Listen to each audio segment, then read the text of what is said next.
Setelah mendengarkan dan mempertimbangkan pandangan fraksi-fraksi dan anggota Komisi 1 DPR RI terhadap calon Panglima TNI, maka rapat internal Komisi 1 memutuskan memberikan persetujuan terhadap pengangkatan calon Panglima TNI Jenderal TNI Andika Perkasa SE MA MSc sebagai Panglima TNI.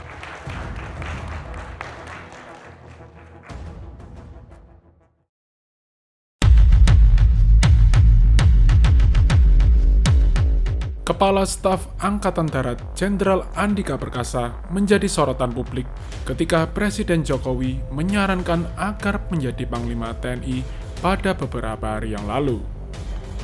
Seperti yang dikabarkan oleh media massa, pada hari Sabtu tanggal 6 November 2021 lalu, Jenderal Andika Perkasa telah menjalani kepatutan dan kelayakan di gedung DPR RI bersama Komisi 1 DPR. Jenderal Andika Perkasa telah menyampaikan visi dan misinya secara terbuka dan penyampaian strategi dan kebijakan yang dilaksanakan secara tertutup. Dalam visinya, Jenderal Andika Perkasa memilih TNI adalah kita. Memang hal tersebut sangatlah singkat. Akan tetapi Jenderal Andika Perkasa menginginkan masyarakat Indonesia dan masyarakat internasional untuk melihat TNI sebagai bagian dari masyarakat. Dengan segala keterbatasan dengan kelebihannya, TNI juga akan lebih berbenah diri, berusaha untuk menjadi lebih profesional, dan menjadi yang terbaik untuk Indonesia. Untuk misinya, Jenderal Andika Perkasa mendasarkan pada Undang-Undang Nomor 34 tentang TNI yang secara umum menegakkan kedaulatan negara, mempertahankan keutuhan wilayah NKRI berdasarkan pada Pancasila beserta Undang-Undang Dasar 1945, dan melindungi segenap bangsa dan tumpah darah.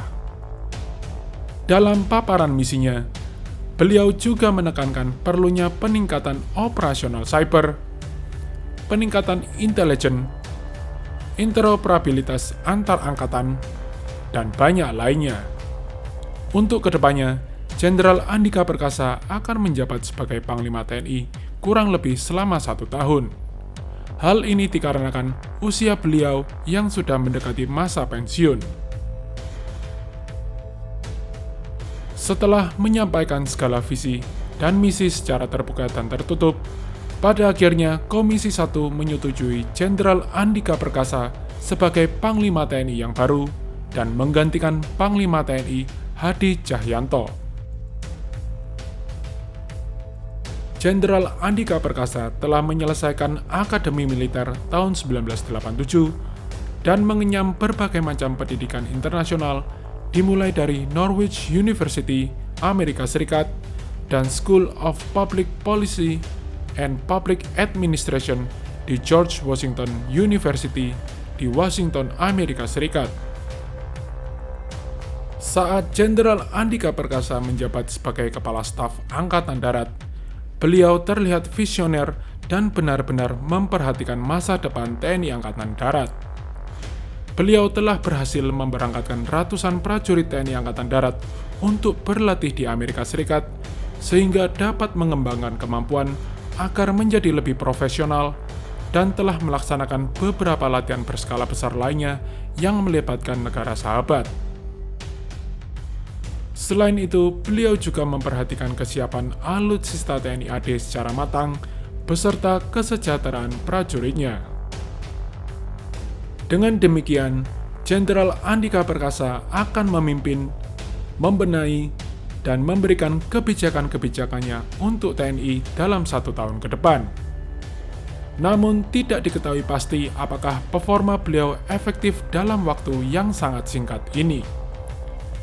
Akan tetapi, kami dari penggiat militer berharap banyak kepada Jenderal Andika Perkasa agar dapat melakukan yang terbaik untuk masa depan TNI.